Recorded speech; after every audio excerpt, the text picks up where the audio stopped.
xam nga Cameroun moom dafa am histoire boo xam ne bii dafa doy war la parce que man maa ngi leen doon topp depuis campagne bi ba léegi. mais waxuma sax Paul Biya mais d'ailleurs démb rek am na benn waaye bu ñu jàpp ci Yaoundé. il a voté 10 fois. gars yi na ko tiib jàpp ko fukki yoon ci benn ay bureau dem voté fee après gars yi dem pour wax rek na Afrique ni mu naqaree voté ak yu demee noonu. beneen bi ci tegu ba wax na ko léegi depuis 1982 Paul Biya ma nga fa mais Paul Biya avant muy nekk président de la République. xam ne ni dafa nekkoon ci présidence bi joué fa ay rôle. nekk à la présidence dem nekk fa ministre et tout ça ba ni fa Mouhamed Aydiou jógee. parce que benn Amadou Aydiou boobu la ko fa jëlee. moom fii lañ ko denc sax Dakar. très bien ñu ngi ko denc fii ci Yoff et cetera. très bien voilà très bien mu nekk un musulman. léegi nag adversaire kii nga xamee ne moom moo di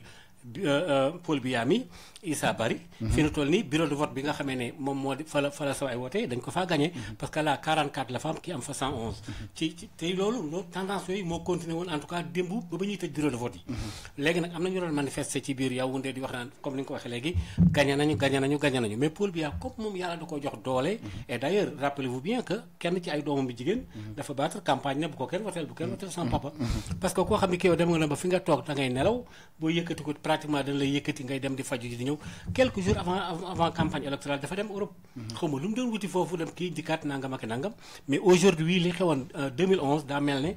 ci printemps arabe bi amoon daa mel ne day bëgg ngelaw loolu muy upp Afrique léegi ay genre révolution yooyu mooy am et boo seetloo même Côte d'Ivoire ki fa nekk nii nga xam ne dafa bëgg a taxawaat loolu daan ci dikk léegi Charles Blé Goudé voilà mi nga xam ne moo jiite jeunesse bi foofu dafa doon wax naan li daal Sénégal nga xam ne léegi révolution mooy am pour jeunesse bi jëlaat pouvoir bi et cetera Afrique nangawaat boppam ngelaw loolu moo tàmbali di infiltrer dugg biir Afrique loolu nag mooy dem ba fii nga xam ne mooy Cameroun te même Congo Brazza gi bu ñu fa demee tamit boo di fa nag ngeesoo ci foofu la jëm l'Afrique et les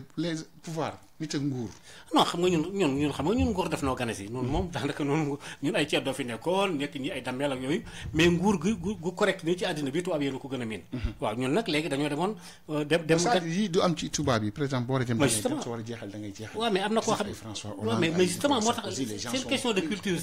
justement absolument ñun jàpp nañ ne nguur ak moomeel la alors que nguur da nga faa war a jàll dem loolu tubaab yi ñooñu ko gën a maîtriser ñooñu gën a xam parce que ñu dañ ko abbiyaani woon ñëw tàbbal ko fii mais bu fekkoon dañ fee bàyyi woon la fi maam yi bàyyi woon ba léegi sama maam fi nekkoon loolu doon dem direct jooju nag dafa des ñun ba léegi mais Afrique mais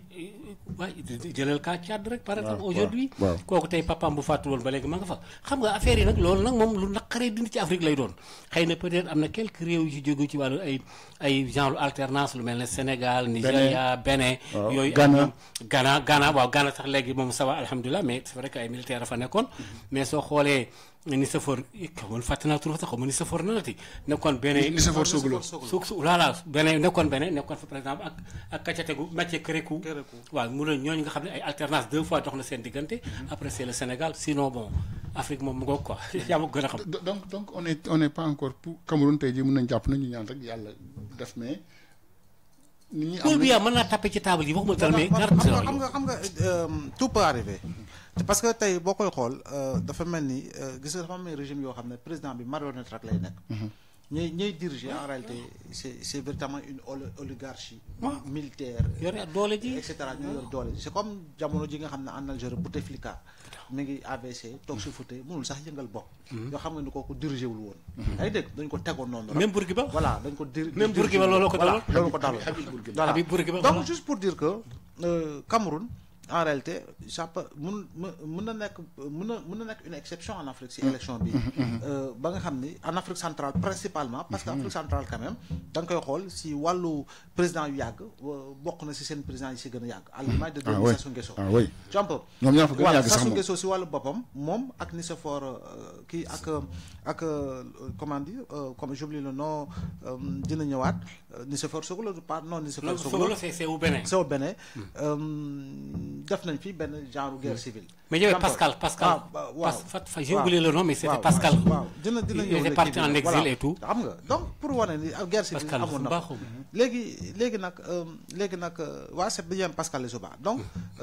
loolu dina xaw a doy waar pour véritablement ñu war see mën a génn parce que cycle régime yooyu ay cycle yoo xam ne régime gars yi dañuy bëgg ci pouvoir moo tax ma ne la ñun avec des racines très solides moo tax ma ne ñun Sénégal au-delà de toutes les querelles politiciennes au-delà des manifestations avec des morts malheureusement des répressions violentes yu mu tegalante si régime yu bari je dis encore une fois nous demeurons une exception parce que c'est clair loolu alternance yi yu fi am yëpp yaa ngi dégg c'est des alternances démocratiques transparentes yoo xam ne c'est élection légale avant élection rek voilà donc avant élection voilà tey jii nii boo ñëwee malheureusement am na dëkk boo xam ne ñaari dëkk yoo xam ne demoon nañu pour réussir ko parce que ñoom li nga xam ne mooy printemps arabe en 2010 dëkk yooyu ils ont vécu le printemps depuis pratiquement les années 80-90 c'est d'abord le Burkina avec la révolution de Thomas Sankara mais malheureusement xoolal ñu ñu ko yàqee avec l'influence occidentale boo ñëwee deuxième révolution bi c'est toujours l'Afrique de l'Ouest c'était le Mali avec la chute de Moussa Traoré Tchamba avec le général TT Tchamba Amadou Toumani Touré donc nga ñu ñëw Alpha Omar Konaré fallu alternance bi mu def 2 mandats dem ATT ñëw ñu falaat ko ñu jàppoon ne Mali c'est fini cycle boobu mooy continuer mais malheureusement gis nga fu ñu mujjee tu prends le cas de la Guinée suñu côté ñaari Guinée yëpp sax Conakry rek Bissau gis nga instabilité bu fa am Côte d'Ivoire aujourd'hui la Côte d'Ivoire est dans l'œil du cyclone. Absolument. La Côte d'Ivoire est dans l'œil du cyclone. te lu nekk basculement bu nekk mën na fa am. donc avec tout ce qu'ils ont vécu dans les années passées. voilà pour dire que ñun rapport bu ñu am ak pouvoir. moo tax sànq ma lay toog ma ne la budul Amérique du Sud la. donc voilà te Amérique du Sud sax ñu ngi évoluer parce que pratiquement il y a plus de dictature en Amérique du Sud. ba tax na daal gis nga kii Hadj Malick gis nga il faut que la jeunesse africaine. aujourd'hui puisse mieux comprendre les enjeux te ñoom ñoo war a porter le combat des alternances démocratiques et véritablement du renforcement de la démocratie en Afrique yaa ngi dégg ba nga xam ne ku ñëw dina xam fooy yem mais Abla est-ce que loolu c'est xam nga tamit du waat parenthèse Sénégal parce que Sénégal gis nañu pratiquement c'est la jeunesse qui moo porté ce combat jeunesse à l'image de Ousmane Sonko à l'image surtout incarnée par le parti Pastef ñoom ñoo porté combat bi mais ils ont réussi à riposter faire face au pouvoir est-ce que li am fii mun na am feneen. tu penses waaw xam nga. man surtout Côte d'Ivoire man am Côte d'Ivoire mun na am feneen. parce que tey Cameroun mi ngi à 2 pas. réussir loolu. en espérant que gars yi duñu comme ni nga ko waxee. wëlbati carte voilà sànq maa lay tooñ ma ne de Yaoundé on en a partout pratiquement en Afrique. léegi nag lu ëpp solo ba am solo mooy. c'est-à-dire que fii vote yi il faut quand même que ñu gën ko sécuriser. il faut que nit ñi ñëw di jàng sax di ñëw jàng ci Sénégal di jël di tëbb exemple ci Sénégal pour véritablement war ko mën a reproduire ci seen ay dëkk. parce que quoi qu'on puisse dire le Sénégal demeure un exemple. en la matière. lu ñu mënti wax ak lu ñu mën a xëccoo. fii kay problème bi mooy avant ñu voter rek. voilà te suñu voté voilà léegi bokk kii toog mu écarte ay léegi nag am na yeneen dëkk yoo xam ne tey jii tam exemple la ñu. en Afrique. mooy le Cap-Vert. waaw le Cap-Vert le Cap-Vert c'est un exemple. Aujourd'hui les Seychelles. gis nga def nañu sax alternance. c'est l'opposant qui est devenu président avec plus de 52% des suffrages valablement exprimés. donc am na ay dëkk yoo xam ne au-delà du Sénégal yoo xam ne itam dugg nañu dans un cycle de démocratie renforcée.